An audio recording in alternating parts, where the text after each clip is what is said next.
Sabi ng Allah subhanahu wa ta'ala, "Ati'u Allah wa ati'u Rasul."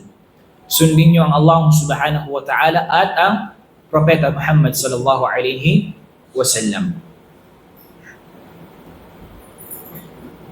Sabi ng Allah subhanahu wa ta'ala, "Wa in tuti'uhu tahtadu wa ma 'ala ar-rasul illa al-balagh." Kung susundin niyo, siya, tahtadu. Kayo ay magagabayan. Wa ma 'ala ar-rasul illa al-balagh. At walang inobliga, walang ipinag-utos sa mga propeta maliban na lang na sila ay magpaabot. Okay?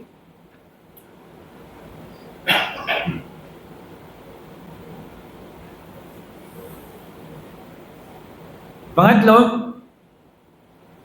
yung pag-iwan ng dua sa Allah subhanahu. Ibig sabihin yun yung kawalan ng pagdudua sa Allah subhanahu wa ta'ala na paghingi sa Kanya ng gabay.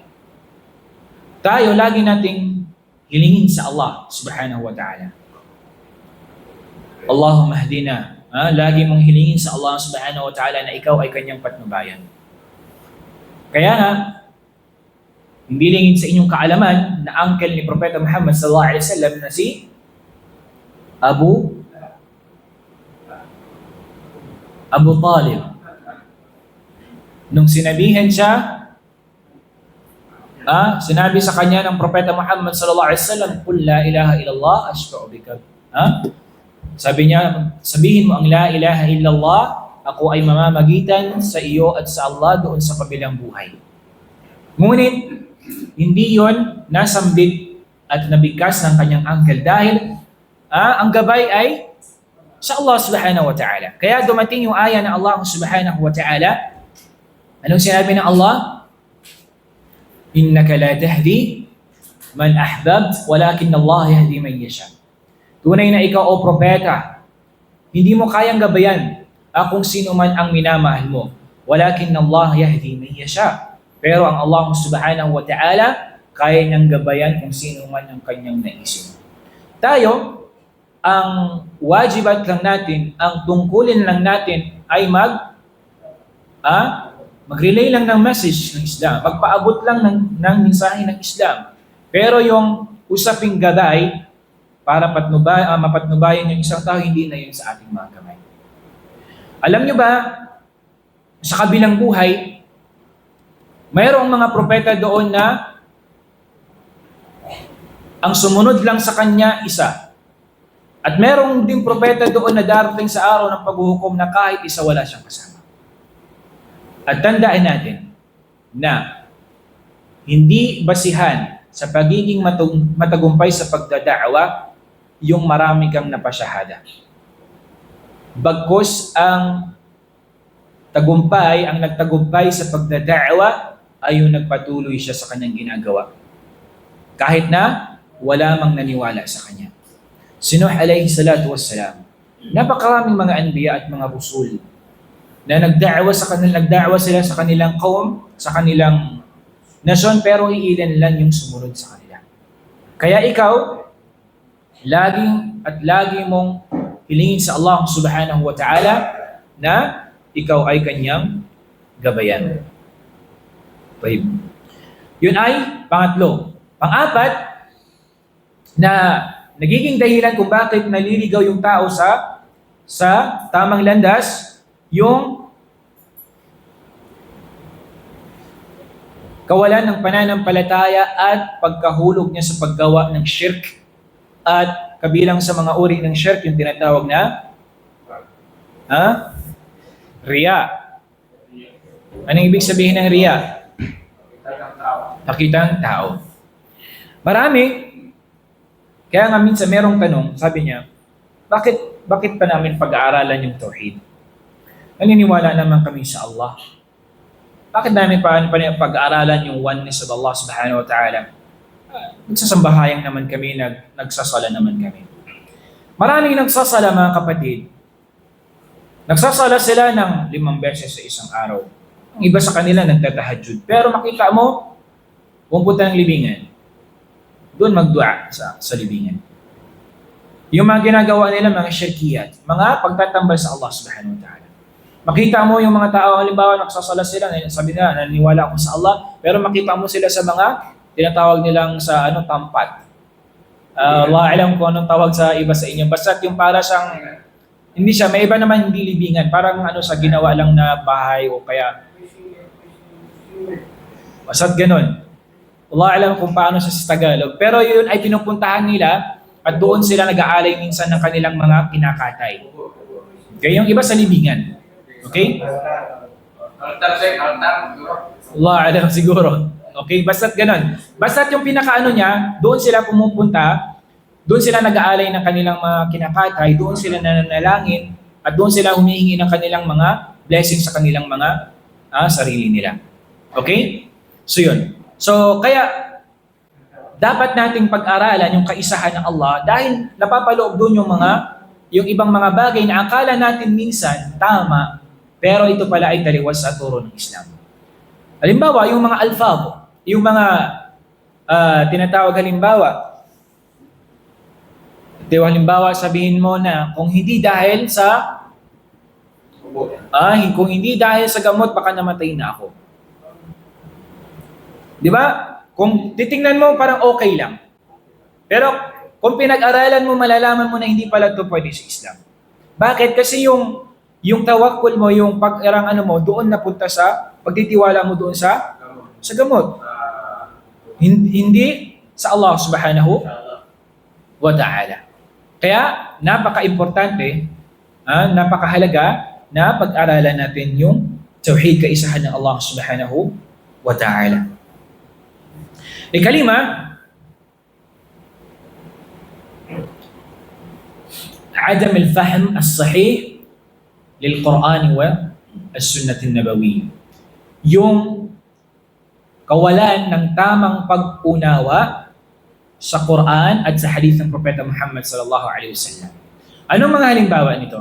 Maraming mga grupo na inuugnay sa Islam na mali yung kanilang mga tafsir, paniniwala at pag-unawa doon sa mga talata ng Allah subhanahu wa ta'ala. Iniiba nila yung meaning, yung ibig sabihin ng binanggit ng Allah subhanahu wa ta'ala doon.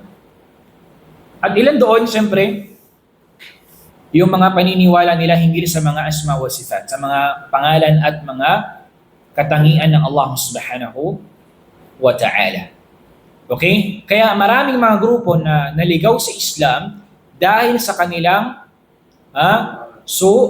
al-faham. Yung hindi nila naunawaan ng maayos yung sunnah at ang banal na Quran.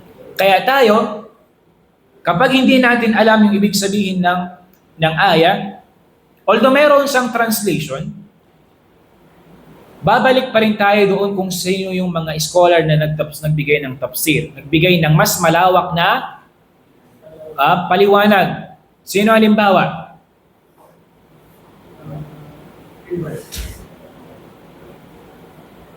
Katulad ng kilala natin, si Imam Ibn Kathir. Meron siyang tafsir sa Quran. Sino pa? Yung mga mu'asir, ibig sabihin ng mga mu'asir, ito yung sa panahon natin ngayon, katulad kay Imam Muhammad Al-Amin al-Shanqiti, okay? At iba pang mga mufassirun ng Quran. Okay? So, dapat, ang marji' natin, ang babalikan pa rin natin kung sino yung mga scholar na mayroong nagbigay ng mas malawak na pagpapaliwanag doon. Kung ano yung tinutukoy doon.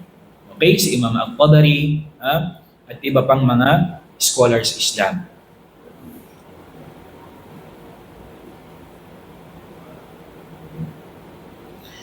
Ika-anim, yung paggamit ng mga mawdu'at na mga hadith. Alam niyo ibig sabihin ng mga mawdu'at sa hadith? Yung mga fabricated na mga hadith.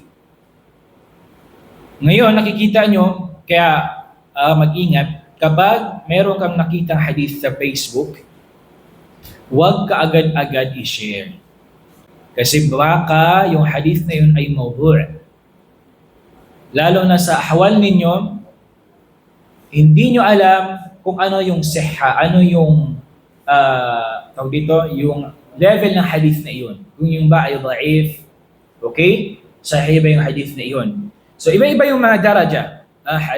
Sahih, sahih li ghairihi, hasan, hasan li ghairihi, okay? Da'if, tapos mawdu', munkar, maraming mga uri ng hadith. So ikaw, kapag may nakita kang hadith, kailangan mo munang i-check kung ano ba yung sihha ng hadith na ito ba ay authentic o hindi. Kasi sa halip na makapagbigay ka ng kabutihan, nakapagligaw ka pa ng tao. Okay? So madali lang, lalong-lalo na yung iba, madali lang sa kanilang gumawa ng fabricated na mga hadith. Kahit na hindi sinabi ng Propeta Muhammad sallallahu alaihi wasallam, sasabihin nila na sinabi. Sinabi ng mahal nating Propeta Muhammad sallallahu alaihi wasallam, "Man kadhaba alayya muta'ammidan falyatabawwa' maq'adahu minan nar." Sino man sabi niya man kadhaba alayya, sino man ang pasinungalingan niya ako, ibig sabihin doon gagawa siya ng hadith. Man kadhaba alayya muta'ammidan falyatabawwa' maq'adahu minan nar. Ay para siyang gumawa ng kanyang upuan doon sa impyerno. Okay? At yan ay kabilang sa mga pinaka-authentic na hadith mula kay Propeta Muhammad sallallahu alaihi wasallam.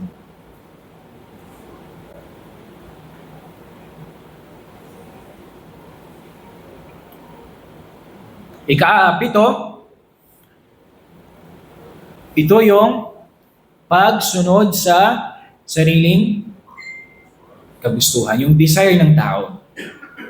Kapag nilamon na yung isang tao ng kanyang sariling kagustuhan, sariling pagnanasa, yun na yung susundin niya. Kahit na alam niyang haram, alam niyang pinagbawal yun sa Islam, so yun na ang susundin niya. Kaya ang nangyayari sa mga taong ganito ay naliligaw sila sa landas ng Allah subhanahu wa ta'ala. Kaya nga itong mga tinatawag nilang mga ahlul dalal, tinatawag din silang ahlul ahwa. Yung mga taong mga naligaw, tawag din sa kanila ay mga ahlul ahwa. Sila yung mga taong sinusunod lang nila yung kanilang mga sariling kagustuhan. Tama?